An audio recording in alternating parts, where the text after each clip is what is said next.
Hi, this is How Georgie Radbourn Saved Baseball by David Shannon. It's his first book, and it started off as a project for a class he did where he is imitating the work of Thomas Nast. If you guys have never heard Thomas Nast, you've at least seen some of his artwork. If you've ever seen a Coke can with Santa Claus on it, Thomas Nast drew that Santa Claus. He drew it for Clement C. Moore's poem, A Visit from St. Nicholas, which is now commonly known as "'Twas the Night Before Christmas and All Through the House. Not a creature was stirring, not even a mouse." He's the first person to do the illustrations for that. The other thing he is famous for was doing political cartoons. He invented political cartoons, especially of this guy named Boss Tweed. He drew for New York newspapers, and Boss Tweed was this guy who basically went around threatening people to vote for candidates he wanted, candidates who would allow him to basically run a organized crime family that he was able to use to make himself very rich. And he basically had a lot of control over New York around the turn of the century. Until Thomas Nast's cartoons brought him down. A lot of people were illiterate, so even though newspapers wrote articles about the corruption he caused, they didn't really do anything to help, but people understood the political cartoons. So the pictures of the antagonist in this book are a lot like the pictures of Boss Tweed that Thomas Nast drew. But Georgie Radbourn's a unique, inventive character. It was winter in America when Georgie Radbourn was born. It was always winter. Year after year, snow covered the factories, fields, and houses from New York to St. Louis to Los Angeles. The entire country was freezing cold, for this was a time when baseball had been declared illegal. And the strange thing was, without baseball, spring didn't come, and snow didn't melt, and the sky stayed gray. But it hadn't always been like this.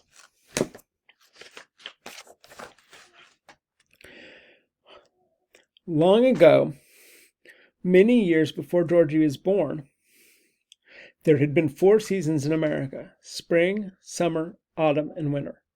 Every April, the nation had celebrated spring with the opening of baseball season. Baseball was the national pastime. The ballparks were packed, and folks rooted for their favorite teams all summer long.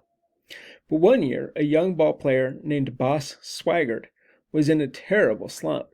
Fans who once had cheered him now booed when he came to bat, and the more the crowds jeered, the meaner Boss Swaggart's heart became. One day, Boss was at the plate and the bases were loaded. This was his chance to win the game and be the hero. In came the pitch, but with a colossal swing, the mighty Boss struck out. Again. The fans booed him mercilessly. "You bum!" they yelled. "Get out of here!" Boss stormed off the field. He vowed he would never play baseball again, and someday, if he had his way, no one would.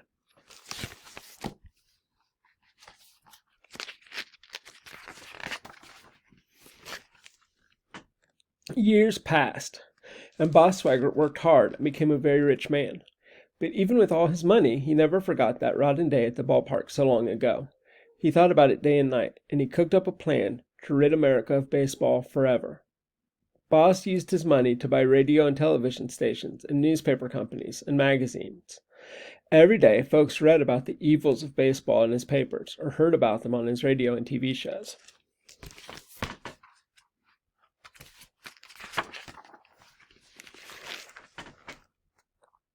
He made great windy speeches to big noisy crowds. "Millions of people are starving while ball players are making millions," he bellowed. "Let's tear down the ballparks and build factories instead. Then everyone will have jobs." Pretty soon, Boss Swaggart had the whole country believing that life in America would be good only if baseball were outlawed once and for all. Then Boss brought lots of expensive presents for all the politicians. His power grew and grew. Finally, he even managed to have the president arrested for conspiracy to commit baseball. The president couldn't deny that he'd thrown out the first ball of the season. Boss Swaggart then declared himself Chief Executive Officer of America and outlawed baseball completely. If you see here, this is a fire where they're burning bats.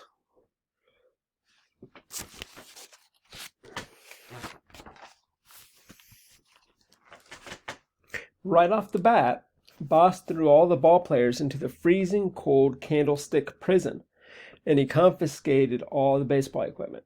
Next, he outlawed the shape of the baseball diamond, and even made baseball sayings illegal. People were locked up just for calling someone a screwball or for saying a movie was a hit. Out came the bulldozers, down came the ballparks, and up went a new set of factories. Boss put everyone over the age of 8 to work in those factories, and he gave them all paychecks each week.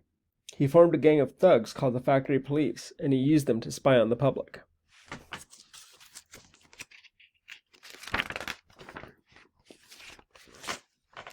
Now, Ebbett and Mary Radbourn were simple folks, and like everyone else, they were happy at first. They agreed when people said, "Boss Swiggert's right, it's only a game. Who needs it when we can all have more money instead?" But then April rolled around, and May, and June, and still the weatherman said, "More unseasonably cold temperatures and continued snow flurries tomorrow." Trees stayed bare, flowers didn't bloom, birds didn't sing, and winter went on, even in places like San Diego, where it had never been cold. And as icy months turned into freezing years, even those jobs everyone had been so crazy about didn't seem to accomplish much, except to make Boss Swaggart richer. Without baseball and spring to lift their spirits, the people became tired and sad. Ebbett and Mary hoped that the coming birth of their child would bring a little light into their lives.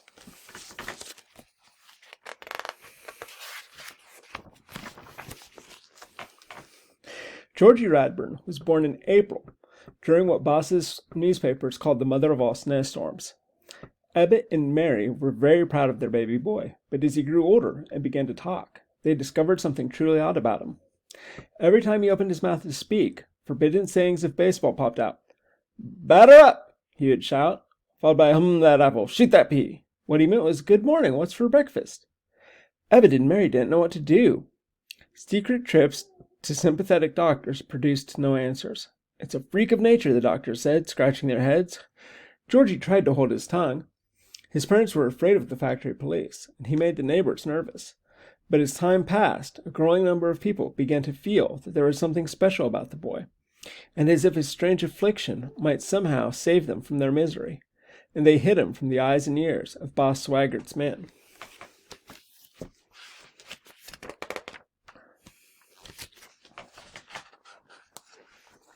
With winter everywhere and baseball just a memory, the only fun left for children was throwing snowballs. Georgie and his friends found that the factory police made the most thrilling targets. "Hit 'em where they ain't!" Georgie yelled, and his friends let loose a snowy barrage. Then they ran. Georgie was the best. He was super fast and deadly accurate, and he could throw snowballs that curved around the corners of buildings, catching the cops off guard.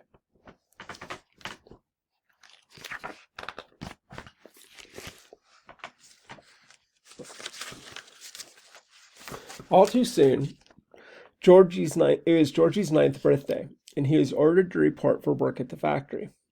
His parents panicked. How could they keep his baseball talk a secret? Finally, they thought of a plan. "We'll wrap your face in bandages," Mary said, "and we'll tell the supervisor that you had an accident with the stove." Ebbett tried to console his son. "It won't be any fun," he told Georgie, "but it's a lot better than being caught by the factory police." The plan worked fine for 3 weeks, but one day Georgie was working near his mother when the deadly gears of the factory machinery caught her skirt and started to pull her in. Without thinking, Georgie tore off his bandages and yelled a warning. "No hitter!" was what came out. His mother turned just in time to wrench free, but in the next instant, Georgie was surrounded by the factory police.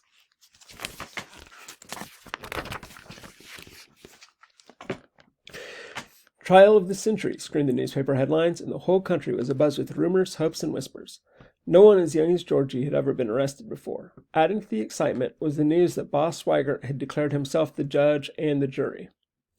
On the day of the trial, crowds overflowed down the prison courthouse steps, and people filled the streets for blocks and blocks. The courtroom was in an uproar. Every time Georgie opened his mouth to plead innocent, something illegal came out. "A line drive through the box," he shouted, "and gone, gone, gone!" Judge Swaggart ordered the boy gagged, and he slammed his gavel on the bench. By now the crowd was chanting, "Georgie! Georgie! Order! Order!" Boss shouted. his face as red as a hot dog.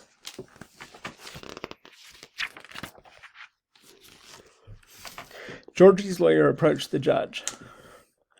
"Your Honor," he began, "my client is very sorry, and he would like to offer a proposal to settle this matter quickly." The courtroom became quiet. "My client proposes a simple contest of wits and skill." "Oh?" said Boss, warming to the challenge. "And what might be the nature of this contest?"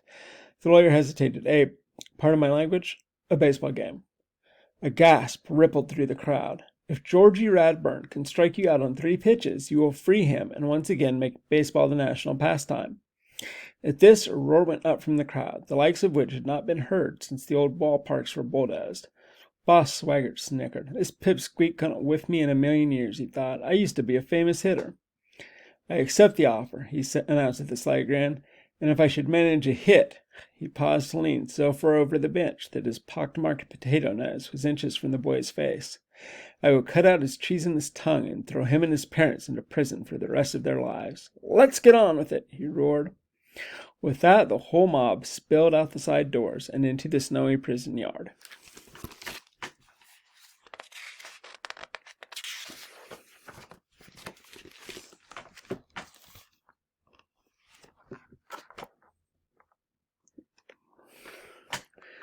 The crowd settled in on either side. The foul lines were drawn in the snow. A bat and ball were brought out from the great piles of equipment that had been locked up for years. Georgie was filled with wonder at the sight of his first real baseball. He turned it over in his hand and smelled the horsehide.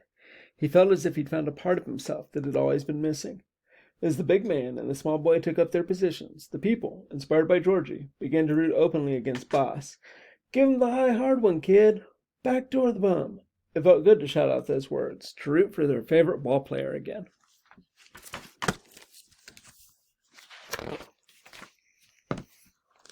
Boss dug in, wiggled his big round backside, and cocked a huge eyebrow. Georgie glanced at his mother, went into his windup, and let the ball fly. Boss could hear the hum of the ball's stitches as he swung wildly and missed. "Strike one!" bellowed the umpire, and the crowd exploded. Boss Swaggart was livid. He rolled up his sleeves and glared out at the small pitcher. "Let's see that again," he hollered.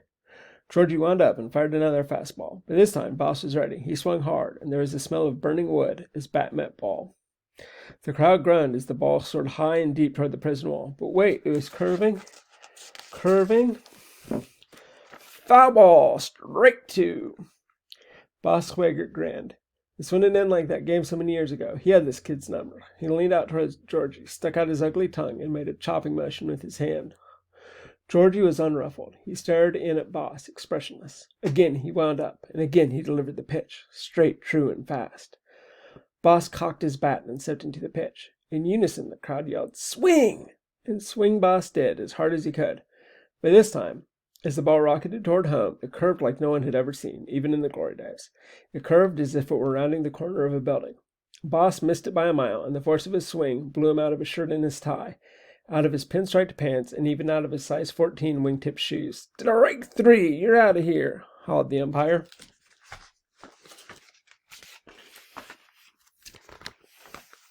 And then a wonderful thing happened. As the crowd leaped to its feet and Boss crumpled in a heap on home plate, the steely cover of clouds broke open, and the sun came streaming through like a ball club taking the field to start a new season. The snow melted away to reveal a shimmering green baseball diamond. The people swarmed onto the field and lifted Georgie to their shoulders. Long-headed bats and balls were pulled out of attics and out from behind stairways. "Play ball!" shouted Georgie, and everyone did.